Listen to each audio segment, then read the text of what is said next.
हसीनों पे कितनी दफा ये डोला फिर भी फकीरों का। দক্ষিণী সুপারস্টার রজনীকান্তের পরবর্তী অ্যাকশন থ্রিলার ছবি কুলিতে বিশেষ চরিত্রে অভিনয় করেছেন মিস্টার পারফেকশনিস্ট খ্যাত বলিউড অভিনেতা আমির খান। के अंधेरे में जन्नत दिखाने वाला मैं तो सवेरे भी। এই খবর পাওয়ার শুরুর দিকে দর্শকদের মাঝে দেখা দেয় উচ্ছ্বাস। এবার তা আরও বাড়িয়ে দিল আমিরের ফার্স্ট লুক।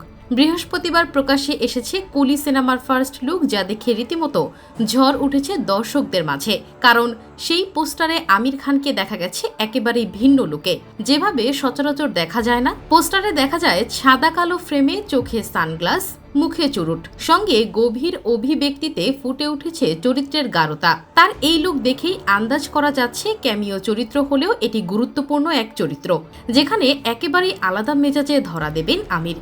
ছবিতে তার চরিত্রের নাম দহ। ছবির প্রযোজনা সংস্থার অফিসিয়াল এক্স হ্যান্ডেলে পোস্ট করা হয় এই লুক।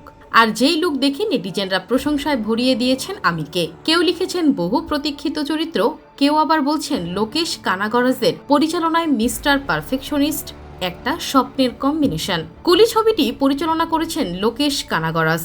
রজনীকান্ত ও আমির খান ছাড়াও এতে অভিনয় করেছেন নাগার্জুন, উপেন্দ্র, শ্রুতি হাসান সহ আরও অনেকেই। শোনা যাচ্ছে প্রায় ৩৭৫ কোটি রুপি বাজেটের এই ছবি হতে যাচ্ছে বছরের সবচেয়ে ব্যয়বহুল ভারতীয় সিনেমা।